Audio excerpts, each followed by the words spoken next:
নমস্কার বন্ধুরা, welcome to পিজিএন Bangla.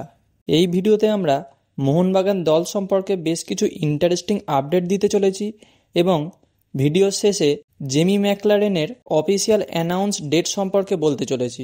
তো অবশ্যই ভিডিওটা শেষ পর্যন্ত দেখতে থাকো এবং আমাদের চ্যানেলে প্রথমবার এলে অবশ্যই চ্যানেলটি সাবস্ক্রাইব করে পাশে থেকো। তো ইনজুরি কাটিয়ে অবশেষে দলে ফিরল আশিক কুরুনিয়ান এবং প্র্যাকটিসেও যোগদান করেছে। অবশ্যই মেরিনার্সদের জন্য এটি একটি দারুণ খুশির খবর। গত বছর ইন্ডিয়ার সাথে ইরাকের খেলায় এসিএল ইনজুরি হয় আশিক কুরুনিয়ানের, তারপর থেকেই মাঠের বাইরে ছিলেন তিনি এবং সফলভাবে এসিএল সার্জারি করিয়ে অবশেষে সবুজ মেরুন জার্সি পরে প্র্যাকটিসে নেমে পড়লেন। তবে এখনও মোহনবাগানের মেন দলে যোগ দেননি তিনি, যোগ দিয়েছেন সিএফএল স্কোয়াডে এবং তার সাথে আরও যোগ দিয়েছেন গ্লেন মার্টিন, আর্শ আনোয়ার শেখ, অভিষেক সূর্যবংশী। এরা আশিক কুরুনিয়ানকে ম্যাচ ফিট করে তোলার জন্য এর থেকে ভালো সুযোগ আর হয় না। সিএফএল এর ম্যাচগুলো খেলবে, ম্যাচ ফিট হবে, ফর্মে ফিরবে, তারপর মেন দলে যোগ দেবে। আগামী 6ই জুলাই দুপুর 3টে থেকে ব্যারাকপুর বিভূতিভূষণ বন্দ্যোপাধ্যায় স্টেডিয়ামে মোহনবাগানের সাথে রেইনবোর সিএফএল এর ম্যাচ আছে। আশা করছি সেই ম্যাচেই আমরা দেখতে পাবো আশিক কুরুনিয়ান এবং গ্ল্যান মার্টিনদের। এর ফলে মোহনবাগানের সিএফএল স্কোয়াডটাও স্ট্রং হবে এবং মেন প্লেয়ারগুলোও ম্যাচ ফিট হয়ে উঠবে। এবার মোহনবাগানের বিদেশি বিভাগ নিয়ে কথা বললে দিমিত্রি পেত্রাতসের সঙ্গে আরও 2 বছরের ডিল বাড়িয়ে নিয়েছে মোহনবাগান। এটাই হওয়া স্বাভাবিক ছিল। কখনোই মোহনবাগান দিমিত্রি পেত্রাতসের মতো প্লেয়ারকে ছেড়ে দেবে না।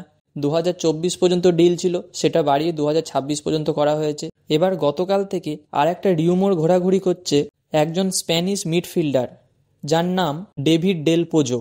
সে নাকি মোহনবাগানে আসতে চলেছে। দেখো, আমার কাছে যা খবর আছে, এই ডেল পোজোর সাথে আইএসএল এর এক সফলতম স্প্যানিশ কোচের কথা হচ্ছে।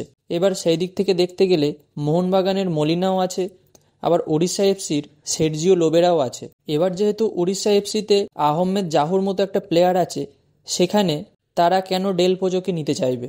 এবার সব পয়েন্টগুলো মেলালে দেখা যাচ্ছে মোহনবাগানের দিকেই পাল্লা ভারী। অর্থাৎ বলাই যেতে পারে যে মলিনাই হয়তো ডেল পোজোর সাথে কথাবার্তা চালাচ্ছে, কারণ মোহনবাগানের একজন এইরকম মিডফিল্ডার দরকার আছে। এবার এই প্লেয়ারটার প্রোফাইলটা একটু বলতে গেলে, ইনি 27 বছর বয়সী একজন Spanish midfielder. CM, CDM, defence, winger সব জায়গাতেই খেলতে পারেন। একজন ভার্সেটাইল প্লেয়ার, তবে তার কমফোর্টেবল পজিশন সিডিএম অর্থাৎ সেন্ট্রাল ডিফেন্সিভ মিডফিল্ডার, মানে যে পজিশনে আহমেদ জাহু, মাদি তালাল, জনি কাউকো এই প্লেয়ারগুলো খেলে। ডেভিড ডেল পোজো এই মুহূর্তে স্পেনের একটি 3rd ডিভিশন ক্লাবের হয়ে খেলছে। এবার অনেকেও 3rd ডিভিশন শুনে নাক মুখ সেটকাবে, কিন্তু ভাই, আমাদের দেশের আইএসএল এর থেকে স্পেনের 3rd ডিভিশন ক্লাবের খেলা অনেক উন্নত এবং প্লেয়ারটার বয়সও খুব বেশি না, মাত্র 27 বছর বয়স। ভারতে খেলার জন্য আইডিয়াল বয়স। তবে প্লেয়ারটার প্রোফাইল দেখে আমার পার্সোনালি বেশ ভালো লেগেছে। মোহনবাগান যদি এই প্লেয়ারটাকে সাইন করায় তাহলে খুব ভালো একটা সাইন হবে মোহনবাগানের জন্য। এই ডেল পোজো যদি মোহনবাগানে আসে, অবশ্যই টিমটা আরও স্ট্রং হবে, মাঝমাঠটা সম্পূর্ণ কম্প্যাক্ট হয়ে যাবে, যে জায়গাটা খামতি আছে সেইটা পূরণ হয়ে যাবে। এবার দেখা যাক, এটা তো এখনও পর্যন্ত রিউমোরটা ডিল ডান হয় কিনা। এবার আসি জেমি ম্যাকলারেনের কথায়। জেমি ম্যাকলারেন তো মোহনবাগান দলে কনফার্ম হয়ে গিয়েছে, শুধু বাকি আছে অফিসিয়াল অ্যানাউন্সমেন্টের। এবার বিভিন্ন সোর্স থেকে যেটুকু খবর পেয়েছি, জেমি ম্যাকলারেনের অফিসিয়াল অ্যানাউন্সমেন্ট হতে চলেছে 29শে জুলাই, অর্থাৎ মোহনবাগান দিবসের দিন। বড় অনুষ্ঠানের মাধ্যমে নাম ঘোষণা করা হবে এই বিশ্বকাপারের। তো বন্ধুরা, এই ছিল আজকের ভিডিওটি ভালো লাগলে অবশ্যই লাইক, কমেন্ট এবং শেয়ার করবে। দেখা হচ্ছে পরের ভিডিওতে। Bye bye.